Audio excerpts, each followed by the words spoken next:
vintage muslin that I found. It's like everything from like tea towels to pillowcases. It's all vintage linens.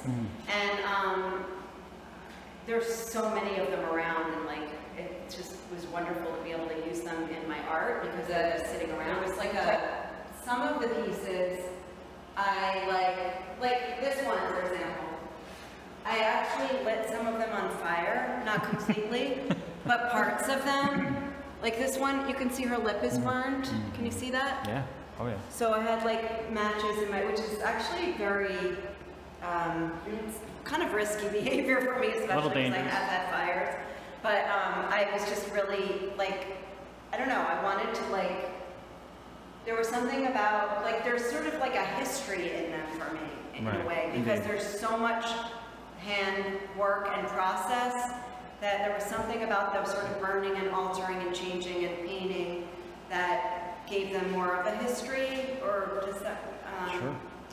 Like, yes, that one's burned, and then if we could actually, can I move over here real quick? Of course, yeah, I'm following you. Okay, to Naked Nellie. To Naked Nellie's hair, she was an early one too. Her hair is like sort of fake fur. It's like called fun fur. And I painted it with sort of like fabric with paint mixed with fabric medium with this silver paint, so that it, which was a really fun thing to use. Because if you use that, then it's not like, doesn't dry hard. It still dries like malleable if you use the fabric medium, which was helpful with some of the dolls too. But I also burned her hair, like I lit her hair on fire. So you can see it's kind of charred, and then her body is muslin, all handmade from scratch, as opposed to this one, which was a found doll body with the head added and all the adornments added, including the hair. But this one I made from scratch, and I really, like, it's burned down here too, you can see, in the corner. And that was like, I think that was probably, you were talking about like, did you tear it and sew it? I think the burning kind of was just like an interesting thing for me, because when I burned it, I didn't know what I was going to get, right? So like burning it, it was kind of like risky, like I couldn't just burning it and then repairing it. Yeah, it's like adding a level of danger to the work, you know, seeing the burn marks. Yeah, and also it's also an element of like, it's almost like scarring or something, like adding like experience to like this personality. Like oh my God, they lived through their arm getting burned they lived through their arm getting burned or something. Sorry. Yeah, right. I think I'm moving out of the camera because I'm like a little bit nervous, even though I'm going to No worries. Yeah, I want to get as close as I can to the work here. So yeah, just so you can see all the things you're talking about. So she's got some really cool like washing going on her, like the fabric. So this is tea dyed. You can see some of the like stronger, like the darker tea over here. It's like a little bit brown. But then I would take like watered down, like water-based paint and just like kind of drip it on her. And I love the kind of like, you know, like almost like creating a history on the dolls, you know? Right.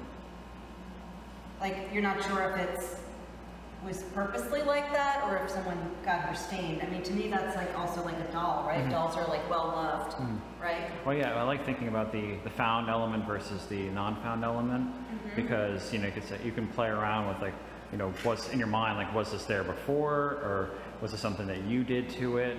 You know, so you get to have that exchange, like, did you burn it, or did the previous owner burn it? Right, So again, that adds that level of mystery to the work. And her eyes were also, like, I don't know, I remember when I posted her online on Instagram, people were, like, really relating to her, and I think her eyes are probably the most human, I think, in a way, and people were really, like, responding to her. Her face for some reason. Yeah. Like, it was really like, and I had fun. I don't think her teeth are actually embroidered, they're just painted. A lot of them have embroidered teeth. That was interesting too. There's something about mouths that's really like interesting to me, I think. I mean, for a lot of reasons, like that's what we speak out of, that like, you know, I was really shy as a kid, so I wasn't always communicating clearly or speaking at all, you know, so they're like, they obviously have a lot to say, and they all have these like sort of, a lot of them have big teeth and expressive faces. Yeah, indeed. This piece is called Marissa, and Marissa is the way you pronounce it, in blonde, and I say Marissa because it's named after a really good friend of mine in Los Angeles, who is a brunette. That's why I said in blonde. Because the brunette hair didn't look good on this doll, so. And she's really into clothing and costume also, so I've seen her in a blonde wig before too, so it just kind of fit. She is a singer and has some really amazing flamenco costumes. And so this kind of reminded me of that, this whole outfit here going on. The sort of fringe and this kind of like, with the sort of like the leg thing going on and the long skirt in the back. This was part of a doll dress that I got as a gift. It was actually on a doll, but I took the dress off and used it for art. Part of her dress was in some of the other dolls that you saw too, I think in TALULAH. So anyway, I guess that's so Frank brought up an interesting point. A little detail here. So here, we're going to have a little show and tell here. Oh, does that look familiar? So that was also from another doll that I had made, and I forgot that it said I want you on it actually. But I don't know, I think that's kind of probably appropriate for like, so it's almost like something you wear in your garter or something, you know, like a little secret. So that's not supposed to be the other kind of appendage. No. So although it's very similar. That's her leg. That's like, I don't know, when you're dancing, you're sort of like, I mean. Right. Yeah. So I had a really good time with this piece, actually. So her head is, there's the third eye again. There's the third eye. Yeah, I love this piece. Her head is made out of she's also made completely from scratch, no vintage doll parts. But definitely found objects like a fishnet stocking, which I stuffed, but didn't cover, which I kind of like the way that looks too. The cotton is kind of coming through. Her foot is a vintage glove, leather glove, it's all hand stitched. So her head is a vintage tea towel that already had the blue embroidery on it, the little flowers. Everything else was added. Also had the tree and the flowers. So I added this doily here. I had originally painted a cheek, but I put the doily over it and kind of softened it and made it work better for me. The eyes are all hand embroidered, the teeth, the third eye, and also painted with Posca pens. I was trying to figure out a way to make the head work with the body, because originally I didn't have those gold stitches on there. So I kind of like the way that melded it together. That was like really hard to do that because it was this metallic embroidery thread that is really hard to keep together. Like it's different. So embroidery floss usually comes in like 6 strands or more. Yeah, and so I was separating them and using like a couple strands, and it's just like, it just kept slipping. But I made these sort of like knot stitches in her head, and which tied together with her kind of interesting, different sized breasts. One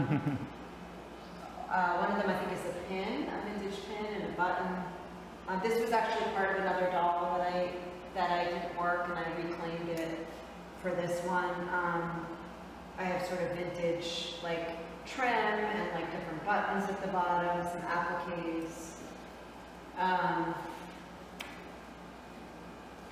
Yeah, it was fun to, her title came at the end, like as I was putting her dress on, which was one of the last things I did. I put the dress around her, and it was like, suddenly it was this flamenco thing, and I thought of my friend Marissa, so. Very nice. So yeah, it was a fun piece because it was like a portrait of a friend of mine. So, because in a sense, these are all portraits in a way of like different people that I don't know most of them, but this one, you know, I had a real connection with the personality behind it, like a real personality in my life, so. Well, that's a really great place to end with the talk. So thank you, so Nicole. too. Yeah, Thank you so much for coming, everyone. I really appreciate that you were here. Yeah, thank you, Nicole.